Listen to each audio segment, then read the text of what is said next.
Alors bonjour frères et sœurs dans le Seigneur, soyons encore bénis dans le nom puissant de notre Seigneur Sauveur Jésus-Christ. Donc aujourd'hui, je viens avec un thème pour nous entretenir sur la piété. Donc nous savons tous que la piété est l'une des plus grandes choses que nous devons avoir dans le Seigneur. Et dans l'enseignement, nous allons plus nous pencher sur la piété avec le contentement. Parce que c'est bien important de comprendre que pour servir Dieu, on a besoin de se contenter des moyens que Dieu met à notre disposition pour pouvoir y arriver. Parce que tout le monde ne peut pas servir Dieu avec les mêmes moyens. Et Dieu n'a pas donné les mêmes talents à tout le monde, c'est-à-dire les mêmes moyens pour pouvoir le servir. Raison pour laquelle il faut se contenter du talent que nous avons reçu de Dieu, de ce que nous avons reçu de Dieu pour pouvoir servir Dieu. Et nous tous connaissons la parabole des talents. Tous les serviteurs de Dieu n'ont pas reçu les mêmes talents, mais sont tous de même astreints de remplir leurs devoirs et obligations en tant que les serviteurs de Dieu. Donc, sans plus tarder, nous allons remettre l'enseignement entre les mains du Seigneur afin que le Seigneur nous conduise, afin que le Seigneur nous guide tout au long de cet enseignement. Prions. Éternel Dieu, nous te bénissons, nous te rendons grâce encore, Seigneur, pour ce moment d'enseignement, d'édification, d'exhortation. Je te bénis déjà, Seigneur, pour le fait que cet enseignement contribuera à nous booster dans la foi, à nous donner de nous contenter, ô Seigneur Dieu, de ce que toi tu mets devant nous, de ce que, Seigneur Dieu, tu mets à notre disposition afin de te servir efficacement. Sois béni, sois glorifié pour toutes choses et surtout, c'est dans le nom puissant de notre Seigneur et Sauveur Jésus-Christ que je t'ai prié. Amen. Donc nous allons commencer sur un premier plan de contentement. Et aujourd'hui, je vais parler de deux plans, frères et sœurs, deux plans. C'est-à-dire le premier plan qui est ministériel, qui concerne le ministère, et le second plan qui est économique et financier que nous connaissons tous. Et bien de fois, le plan, que ce soit le plan ministériel comme le plan économique et financier, ces deux plans, justement, ne sont pas à négliger dans le Seigneur. Je dis ça pourquoi? Parce que on ne peut pas tous servir Dieu avec les mêmes moyens. On ne peut pas tous appeler à servir Dieu avec les mêmes moyens. C'est pour ça que justement, on le comprend mieux avec la parabole des talents.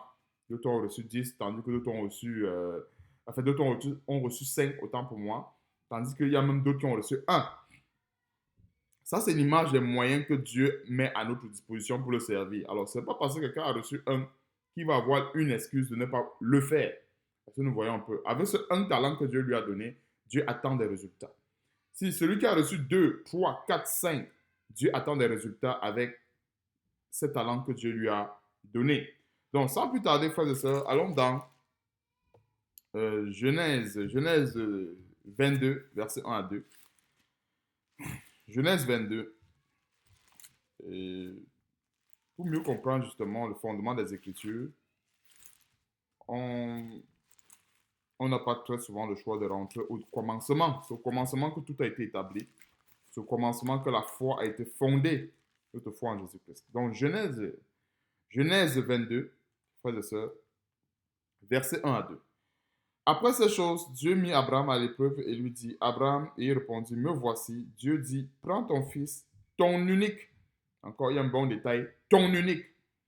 Alors, le ton unique montre ici ce que Abraham avait sous la main et ce qu'il avait de chair, c'est-à-dire que son unique fils, c'est-à-dire ce qu'il avait sous la main. Dieu l'avait béni avec un fils et il devait adorer Dieu avec ce fils. Ça, nous voyons un peu. Donc, Dieu dit, prends ton fils, ton unique, celui que tu aimes, Isaac, et va-t'en. Et pourquoi est-ce que Dieu dit ton unique? Nous savons tous qu'Ismaël, c'est l'enfant de la désobéissance. Donc, l'enfant qui comptait pour Dieu devant le Seigneur, c'était Isaac. C'est pour ça que Dieu a dit ton unique. Alors, le ton unique ne voulait pas dire qu'il avait seulement un fils. Il avait Ismaël, qui était l'enfant d'Agar qu'il a eu dans la désobéissance.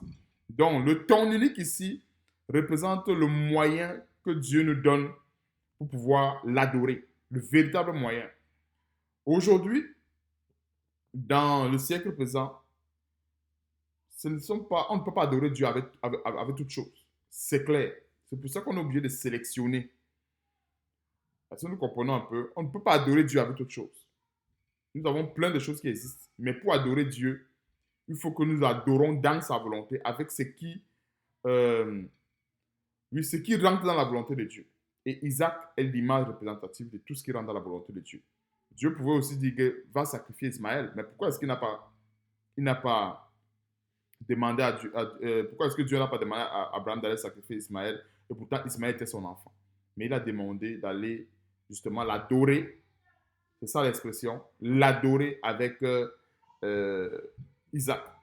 Alors, celui que tu aimes, Isaac, va-t'en au pays de Morija. Non, je vais reprendre le verset 2. Dieu dit, prends ton fils, ton unique, celui que tu aimes, Isaac, va-t'en au pays de Morija. Ça, c'est l'ordre de te donner à Abraham. Et là, offre-le en holocauste sur l'une des montagnes que je te dirai.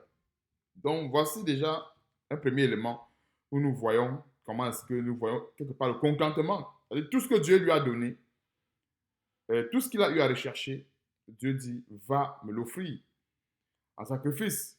Or, nous savons que Abraham n'avait pas seulement, avant d'avoir Isaac, il y avait Ismaël, mais Dieu s'est contenté de dire, prends ce que moi je t'ai donné, va offre-le en sacrifice. Et nous voyons quelque part, avant de quitter, verset 5, Abraham dit ceci, et Abraham dit à ses serviteurs, restez ici avec l'âne, moi et le jeune homme, nous irons jusque-là pour adorer et nous reviendrons auprès de vous. Donc, voilà ce qui se cachait derrière cette piété. Et pour accomplir cette mission, il a fallu que Abraham, non seulement se contente de ce que Dieu avait mis entre ses mains, mais aussi également se contente de la confiance ou de sa foi qu'il avait en Dieu pour pouvoir accomplir cette mission. Donc, sans plus tarder, on va aussi également aller dans Exode chapitre 4, qui est cependant plus explicite, et très explicite d'ailleurs, sur le contentement ministériel. Parce que je suis dans le volet contentement ministériel. Je dis ça aujourd'hui, pourquoi? Parce qu'il y a plusieurs, soi-disant, personnes qui ne veulent pas se contenter de ce que Dieu leur donne pour servir Dieu. C'est pour ça que plusieurs veulent forcément ouvrir des grandes églises, veulent forcément ouvrir des temples, pensant que c'est en ayant tous ces grands moyens qu'on peut servir Dieu. Non, on peut servir Dieu avec des moyens simples, des moyens assez basiques. Juste la voix que Dieu nous a donnée est assez suffisante pour servir le Seigneur. La voix, et nos pieds, nos mains que Dieu nous a données, c'est assez suffisant pour servir le Seigneur. On n'a pas besoin d'avoir des grands moyens pour le faire. Parce que nous voyons un peu, nous devons nous contenter de ce que Dieu met à notre disposition pour pouvoir servir le Seigneur. Donc, Exode chapitre 4, versets 1 à 2. Moïse répondit et dit, voici, ils ne me croiront point et ils n'écouteront point ma voix. Mais ils diront, l'Éternel n'était point apparu. Verset 2. Et l'Éternel dit, qu'y a-t-il dans ta main? Il répondit, une verge. Nous voyons un peu. Alors, la verge que Moïse avait en main était tout simplement le moyen par lequel c'est le moyen que Dieu lui donnait pour aller délivrer, ou par lequel il devait délivrer le peuple d'Israël. Parce que nous voyons que Dieu a dit, étends ta verge. Tous les miracles que Moïse a fait, c'était avec la verge. Pour pouvoir à l'eau, au niveau du rocher, il a dit, frappe avec ta verge. Alors, la verge de Moïse, ici, c'est le moyen que Dieu met à notre... C'est l'image des moyens, c'est l'image de tout ce que Dieu met à notre disposition pour le servir. Alors, regardons l'image d'une verge. Elle n'a rien de grand. La verge, c'est un simple bâton. Mais regardons comment est-ce que Dieu utilise Moïse à travers cette verge pour pouvoir faire des grands miracles, pour pouvoir faire des grands prodiges, afin jusqu'au point de libérer les enfants d'Israël. Parce que regardons même tous les prodiges qui sont passés. Moïse a tendu sa verge, l'eau s'est transformée en telle chose. Moïse a fait ceci avec la verge. Pour l'eau, il a frappé le rocher avec la verge toujours. Pour nous faire comprendre que Dieu peut nous utiliser efficacement avec les moyens qu'il met à notre disposition. Maintenant, si Dieu permet que nous ayons des moyens un peu plus grands, alors, gloire à Dieu, c'est sa volonté.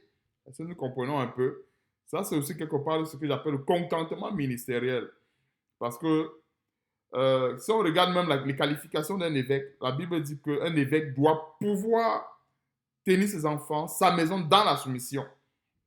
Donc Dieu commence déjà par la maison pour dire la véritable piété avec le contentement doit commencer dans la maison. Alors quand il va gagner le contentement, bien, quand il va remplir cette case, c'est-à-dire la piété avec le contentement dans la maison, ou bien le contentement ministériel dans la maison, je l'ai dit, là maintenant, Dieu permettra qu'il puisse aller au-delà. Ça, nous voyons un peu. Donc, on a beaucoup d'enseignements sur le contentement ministériel parce qu'aujourd'hui, il y a trop cette séduction à travers le monde. Tout le monde va être rapidement devant. Tout le monde va être rapidement sur les projecteurs. Et pourtant, nous devons nous contenter des étapes, de ce que Dieu nous donne. Et nous allons selon la volonté de Dieu. Si Dieu voudrait qu'on se contente du niveau 1, on va rester au niveau 1 jusqu'à ce que Dieu ouvre la voie pour le niveau 2. C'est ça le but de cet enseignement, d'aller crescendo avec l'œuvre du Saint-Esprit, avec l'œuvre de Dieu, et en écoutant la voix de Dieu, sans toutefois avoir les regards sur autre chose que Jésus-Christ. Parce qu'enfin, avoir les regards, parce que bien des fois, plusieurs veulent servir Dieu en regardant les autres, en regardant ce que les autres font. Vous voyez un peu. Or, en regardant ce que X ou Y fait, et en voulant copier cela, on ne sait pas, on ne connaît pas les étapes qu'il a eu à traverser avec Dieu. Donc, c'est pour ça que je disais tantôt que c'est bien de se contenter de ce que nous avons et d'évoluer de manière progressive avec l'aide du Seigneur. Et c'est comme ça que Dieu nous conduit, Dieu nous pétrifie jour après jour.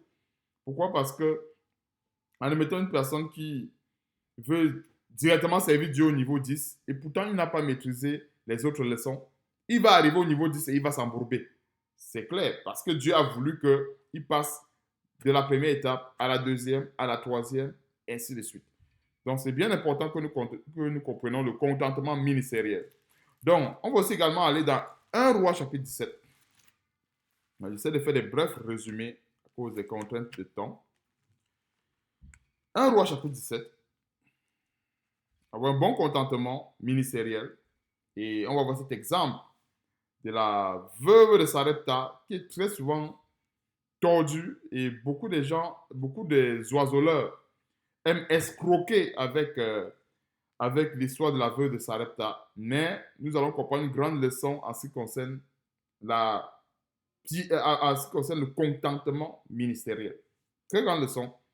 Et ça, c'est une leçon qui concerne autant les femmes que les hommes. Parce que quand on parle du ministère ici, ce n'est pas seulement les hommes, mais aussi également les femmes. Et les femmes ont le cadre ministériel que Dieu a défini.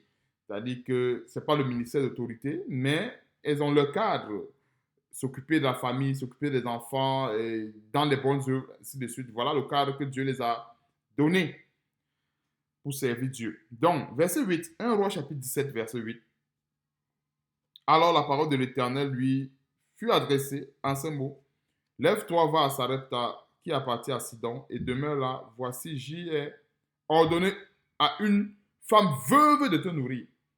Alors, la mission que Dieu avait donnée à Élie, regardons comment est-ce que Dieu a concordé les choses. Dieu dit, voici, j'ai ordonné à une femme veuve de te nourrir. Donc, cette femme, si on remarque bien, cette femme avait une mission, je voulais dire, un ministère, entre guillemets, spirituel à défendre pour préserver sa foi en Dieu, pour préserver la grâce de Dieu dans sa vie. Elle avait une foi, elle avait quelque chose à défendre. Et c'est ça que j'appelle la piété, c'est ça que j'appelle le contentement ministériel.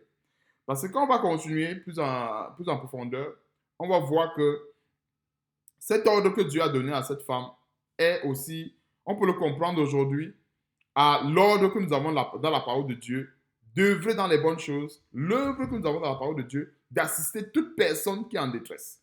Alors, cet ordre-là, quand Dieu dit qu'il a donné l'ordre à ordonner à cette femme, c'est un ordre qui est indirect. Comprenons bien ceci. Parce qu'on va lire la suite, on ne va pas voir la femme a eu une révélation directe de Dieu qui lui a dit fais ci, fais ça. Un ordre indirect, pourquoi? Parce que c'est par la bouche d'Élie qu'elle recevra cet ordre. Et en mettant cela en pratique, on va voir qu'elle sera grandement bénie. Ainsi, nous voyons un peu. Qu'est-ce que Dieu a tout simplement fait? Il a prédisposé le cœur. Et en fait, ce que nous devons demander à Dieu, c'est que Dieu prédispose d'avance notre cœur à marcher dans la grâce. Parce que quand nous n'avons pas le cœur disposé, quand le cœur n'est pas prédisposé à recevoir la grâce de Dieu, c'est dangereux. Donc, verset 10, il se leva et il alla à Sarepta, c'est-à-dire Élie, comme il arrivait à l'entrée de la ville.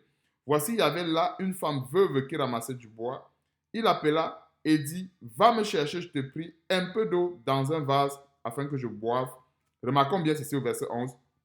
Et elle alla immédiatement. Bon, je ne dis pas, c'est pas écrit immédiatement, mais elle alla chercher. Elle alla en chercher autant pour moi. Il appela de nouveau et dit, apporte-moi, je te prie, un morceau de pain dans ta main. Alors, le premier volet que je voulais faire comprendre, c'est que quand Élie lui a demandé à la femme, va m'apporter de l'eau, elle allait immédiatement chercher. Maintenant, on va voir qu'au niveau du pain, il va avoir la résistance. C'est bien important que nous comprenions ces deux détails, parce que l'eau, c'est la parole de Dieu, c'est l'image de la parole de Dieu. Le pain aussi également, c'est la parole de Dieu. C'est le pain de vie qui représente Jésus-Christ. Donc les deux représentent Jésus-Christ. Alors, le premier détail que nous voyons dans l'eau ici, nous voyons ici un caractère d'abondance. L'eau ici a un caractère abondant. Alors, pour mieux le comprendre, dans la majeure partie des matières qui existent, il y a toujours une certaine proportion d'eau. Rares sont les matières qui existent où il n'y a presque pas d'eau. Il y a toujours une infime, peu importe, pourcentage d'eau dans des matières. Alors, le premier élément qu'on peut retenir de l'eau qu'elle allait chercher, c'est l'abondance. Ça veut dire quoi? Bien des fois, nous les chrétiens, nous avons, comme il dit, dans notre champ d'action, on peut avoir des éléments qui soient faciles à sacrifier que d'autres. Ça, c'est clair. Tout le monde doit se reconnaître là-dessus. On peut avoir des éléments qui sont faciles à sacrifier que d'autres. Je vais prendre des exemples assez concrets, que nous comprenons cet exemple de la femme qui allait chercher de l'eau. Vous voyez un peu. Et quand c'est le pain, on va voir un peu dans les versets suivants qu'il y a eu un peu de la résistance. C'est normal. C'est tout à fait normal. Je ne suis pas en train de dire que non, la femme a mal fait ou non, c'est tout à fait normal. Tout chrétien devrait normalement avoir cette résistance. Tout le monde, c'est tout à fait normal. Ça ne devrait pas être facile pour quiconque. Ça ne devrait pas être facile pour quiconque. Donc ne pensons pas qu'on est plus meilleur que ce niveau de foi de la femme, en fait, qu'on est meilleur que le niveau de la veuve de Sarepta. Non, ne pensons pas cela. Ça aurait été nous, on aurait même quasiment pensé comme elle. Et peut-être il aurait fallu que Dieu nous convainque que non, voilà ce que je veux que tu sacrifies pour moi. Et en sacrifiant cela, tu vas gagner. Donc, l'eau là, comme je disais tantôt, c'est la parole de Dieu. Le dénominateur commun entre l'eau et le pain qu'Élie demandait, c'est la parole de Dieu. Jésus-Christ, le pain de vie. Ok. Maintenant donc, l'eau, l'abondance. Ça dit qu'en fait, ça représente tout ce que nous avons et que nous pouvons facilement sacrifier à Dieu. Le pain représente ce que nous avons et qui est cependant difficile à sacrifier à Dieu. Et c'est ça que nous devons apprendre dans le contentement ministériel. C'est que Dieu a mis entre nos mains, je prends un exemple, en même temps Dieu a mis entre les mains d'un serviteur, je prends des exemples figurativement parlant, de l'eau qui est en abondance et du pain qui est rare. Alors, un serviteur arrive chez lui, son réflexe serait de faire quoi? De servir rapidement de l'eau. Parce que le pain n'en a pas assez. Même pour lui. Ça, nous voyons un peu. Mais on va voir que dans cet exemple, Dieu nous demande de nous contenter de ce que nous avons pour le servir. Puisque quoi? Le serviteur n'a pas seulement besoin de l'eau, mais il a aussi également besoin du pain. Alors, le rôle de l'eau dans le corps n'est pas le même rôle que le pain fait dans le corps. Est-ce que nous comprenons un peu? Maintenant, nous devons commencer à dire, non, je n'ai pas assez de pain, va sur l'autre serviteur parce qu'il y a beaucoup de pain. Non. Le Seigneur est venu vers nous via son serviteur et il veut du pain. Alors, nous devons nous contenter de donner le pain que nous avons. N'attendons pas à avoir beaucoup de pain. Ainsi, nous voyons un peu. N'attendons pas à avoir un conteneur de pain pour pouvoir donner. Et ça, c'est une grande leçon qui va beaucoup nous aider et qui va beaucoup aider les chrétiens, surtout dans les bonnes œuvres. Beaucoup aider les chrétiens dans les bonnes œuvres. Parce qu'on va voir que Dieu a donné un grand enseignement ici sur le secours. Parce que quand nous parlons des dons du Saint-Esprit, on n'a jamais mentionné le don de secourir. Oh, il y a le don de secourir. Hein? Alors un peu, je veux qu'on aille lire cela. Don de secourir, qui est un très grand don du Saint-Esprit. Parce que c'est pourquoi nous comprenons cela aujourd'hui dans notre vie de tous les jours. Dans 1 Corinthiens chapitre 12, verset 28, et Dieu a établi, 1 Corinthiens 12, 28, et Dieu a établi dans l'Église, premièrement les apôtres, secondement les prophètes, troisièmement les docteurs. Ça, c'est ce que nous connaissons. Et ce sont les dons qui sont les plus prêchés. C'est-à-dire que les dons ministériels sont les plus prêchés. Mais il y a d'autres dons ministériels qu'on ne mentionne quasiment pas. Parce que ce n'est pas un don c'est pas le genre de don qu'on se fait voir avec. Non. Et pourtant, c'est ce que Dieu voudrait que cette femme manifeste.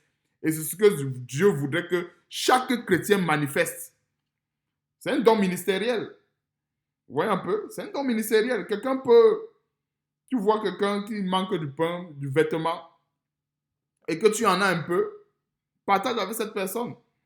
Alors, on va continuer. Ensuite, ceux qui ont le don des miracles, puis le don de guérir, maintenant de secourir. Ou un peu. De secourir, de gouverner, de parler diverses langues. Donc, il y a un don de secourir. Donc, je suis allé dans 1 Corinthiens 12, 28 pour que nous comprenions que c'était ça la volonté de Dieu chez la veuve. Le don de secourir. Alors, ce don de secourir ne devait pas seulement s'appliquer sur ce qu'il y avait d'abondant dans sa maison. Parce que, quand nous voyons le verset 11, quand nous méditons en profondeur, à partir du verset 10, Élie dit, il appela et dit, va me chercher, je te prie, un peu d'eau dans un vase, afin que je boive. Et elle alla en chercher. C'est normal, il n'y a pas de résistance. Maintenant, il appela de nouveau et dit, apporte-moi, je te prie, un morceau de pain dans ta main. Continuons. Et elle répondit, l'Éternel ton Dieu est vivant. Je n'ai rien de cuit. Je n'ai qu'une poignée de farine dans un pot et un peu d'huile dans une cruche. Et voici, je ramasse 2 morceaux de bois. Puis je rentrerai et je préparerai cela pour moi et pour mon fils. Nous mangerons et après quoi nous mourrons. Verset 13. Et Élie dit, ne crains point, rentre, fais comme tu as dit. Seulement prépare-moi d'abord avec cela un petit gâteau. Et tu me l'apporteras, tu en feras ensuite pour toi et pour ton fils. Le contentement ministériel. Dans la part que Dieu nous a donnée, nous retirons le meilleur pour donner à Dieu. Alors, plusieurs faux serviteurs de Dieu ont tordu le sens de ce verset. Parce que je vais entrer un peu dans certains détails pour qu'on comprenne pourquoi est-ce que je parle de tordu le sens de ce verset. Élie, devant la veuve de Sarepta, était dans le besoin. Ça n'a rien à voir avec un pasteur qui est hyper riche, qui a des voitures, des maisons, des jets privés, qui veut utiliser ce passage pour plutôt escroquer. Parce que le cas d'Élie devant la veuve, qui avait? C'est la femme. Élie n'avait rien. Élie n'avait rien. Il était en dehors de la parole de Dieu qui était en lui. Il n'avait rien sur le plan matériel. Ou bien la nourriture, il n'avait rien. La preuve en est que Dieu ordonnait même les oiseaux d'aller nourrir Élie. Et regardons comment est-ce qu'une fois de plus, la nature obéit aux ordres de Dieu. Les oiseaux, ça va nourrir. Et